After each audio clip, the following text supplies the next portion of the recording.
My name is Pablo Vargas. What I want to be is a police officer. Yeah. My name is Fabian Polito. I thought of being a doctor. I'm Bonifacio Alcántar Maldonado. Oh, I would like to be an astronaut. My name is Crystal Martinez. I want to be a teacher. My name is Jorge Guzman, architect. My name is Francisco Garcia, pilot. I would like to be a nurse. Doctor, probably. ESL teacher. You know, I want the best for my kids. They need to become somebody in life. I mean, I feel sorry that I wasn't able to be somebody, but you know, at the same time, I feel good. I feel good because I'm in this position. And what I'm telling them that if they stay at school, they're gonna get better jobs and better chances, better opportunities. I know that if I finish school, I have more opportunities to be somebody.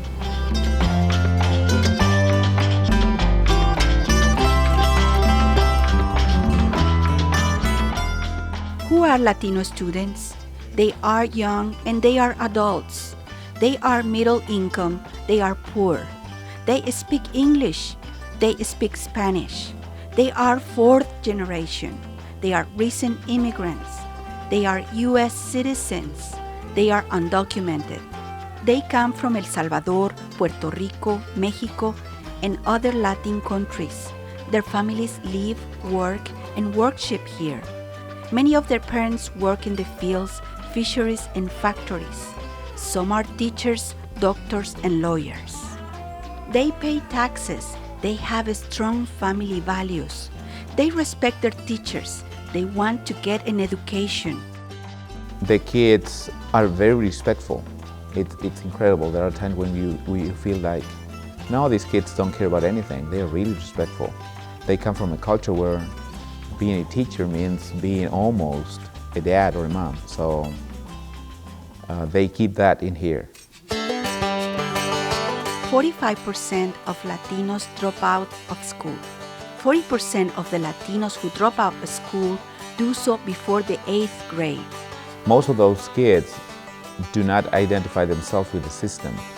They feel like they don't belong in there. They haven't been able to talk freely about their problems. So we need to give more emphasis not only to teaching the subject, but also to get to know the kids as persons. The reasons for the lack of success focus on poverty, mobility, and language barriers. The reasons have not changed, so education must change. I don't know if you're familiar with the way migrant families work. You sort of follow seasons and you follow crops, and when a crop is done in a certain place, well, you know, you can't just stay and live. Well, since I was little, I have moved a lot of times, like 10 times. I have attended 5 schools. Feels like you don't have a home because you're moving to one side to another, leaving friends back, leaving your school sometimes. It's awful for me, it's awful.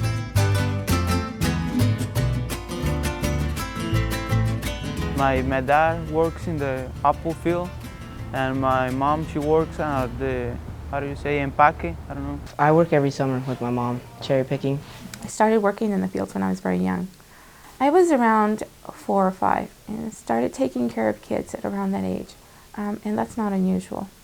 And it wasn't unusual back then for a child that young to know how to wash dishes, change diapers, pick a crate of tomatoes, you know, and actually, you know, contribute. Sometimes their parents take those kids from school to take it to work because they want to have some help on, you know, paying rent and, you know, all those kind of things. Right now, I'm just working like 20 hours. That's why Miss Sarita, she always told me, hey, why you don't do the homework? Sometimes I don't have time, sometimes I'm very tired, so that's why I don't do sometimes my homework. I have kids who are now getting up at 4 o'clock in the morning because they have to go and cut the asparagus. So obviously, if you ask the kids to be completely awake by 1 or 1:30 in the afternoon, that's going to be hard. If I had the authority and all the money I could use and anything, I could do anything to solve the crisis in migrant education. First thing I would do is change the way the schools look and feel and the infrastructure. I would open it up so that kids have more options, which would mean extending the school day. So a kid who has to be at work at 1 o'clock in the afternoon might be able to come at 6 in the morning and take classes and learn things. Or the kid who works at IBP, which is the beef processing plant, and doesn't get home until 1 o'clock in the morning and has to come to school, maybe that student wouldn't even start until 10 or 11 and extend on, into the evening. When I was in and out of school, it was really, really hard. It was really hard. I didn't speak the language. I'm third generation, born here, and did not speak the language.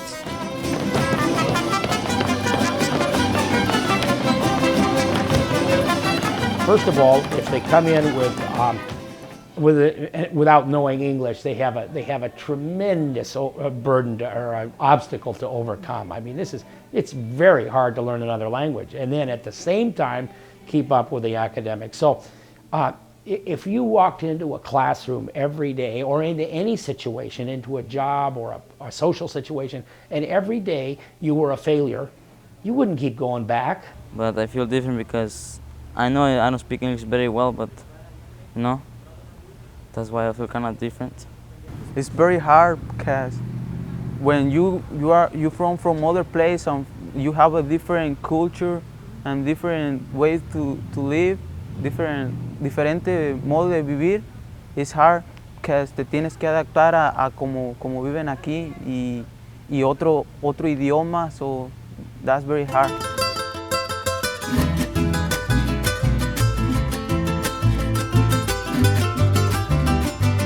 Bilingual programs, they're making the number of years that students qualify for bilingual assistance. They're shortening it. It used to be 5 years, now it's down to 3 years. Well, a kid doesn't become proficient academically in 3 years. I mean, you don't give a third grader a 7th grade science book or 7th grade social studies book, So somebody who's had 3 years of English isn't going to be able to read the 9th grade textbooks. So we need more time, and that of course means money. So I don't speak English, so sometimes I can understand very well the things. So that's why I cannot be the same. I cannot do the same work. Yeah. Like math, there's some kids that don't speak English, like they don't understand, and they got bad grades because they don't get the problem or something like that. I would start teaching core classes in the first language of the kid, so that while they're learning English, now they should still be learning English, please. I'm not saying they don't need that, but while they're learning English, they shouldn't be forgetting all of the content knowledge. I mean, geography is geography is geography. And whether you learn those concepts in English or in another language is irrelevant. If you understand the concepts, you can apply the language later. But if you take 5 years off from learning any concepts to just acquire English, then your concepts are so low that it takes an act of Congress to bring them up, you see? So if we can keep those concepts up in their first language while they acquire English, when the student graduates, we have a biliterate, bilingual person who is an asset to our society. When the American people saw Mexicans or people from anywhere, they don't speak English, they don't laugh of them or que tengan paciencia porque es ¿cómo se llama? Que tengan paciencia con uno porque es muy difícil nomás llegar a un país así y de repente ya adaptarse, pues no, es que se pongan en el lugar de uno para que vean lo que se siente. Miscommunication will lead us to misunderstanding. We see discrimination everywhere. Sometimes just to consider the kids not bright enough to take a class, for instance, to not willing to lend a hand to those kids just because they think or they look different. You know, sometimes some of the kids would say, go back to Mexico, and I would try to ignore it, but it's still in my memory. So I was in English class, and the teacher put me in detention after school because I said ballet folklorico, and she said that that was a word in Spanish, not in English. So it's a Mexican dance that we do from different countries, like from Jalisco, Veracruz, and all that. We have teachers in the building who will not allow students to speak any language other than English in their classroom because the teacher doesn't understand what they're saying and the kid might be talking about them. Of course, they're going to tell you it's because the kids need to learn English. Or you get a situation where it's okay to have the ballet folklorico. They're proud of us when we win trophies, you know, but we get to practice on the patio outside. And in the winter, when it gets cold, we stack up all the tables in here and the chairs, and we practice on this little piece of tile floor. Because we can't practice on the gym, we might damage the floor. We can't practice in the cafeteria because the dance team has a cafeteria. We can't practice in the hall because we might disturb somebody. But it's those kinds of buried attitudes that hurt. Once again, it's an attitude thing. If the leaders of the education field, starting with superintendents, local superintendents, principals of schools, department heads, are concerned about this problem and care about it, it will set a tone that will filter down to the teachers. When the people at the top of an educational system don't seem to care about very much, then the people on the bottom aren't either. I'm proud of the mariachi organization. Even when we're in America, we can keep our culture alive, and we can help other people notice our culture, and some people, we can get rid of some of the racism.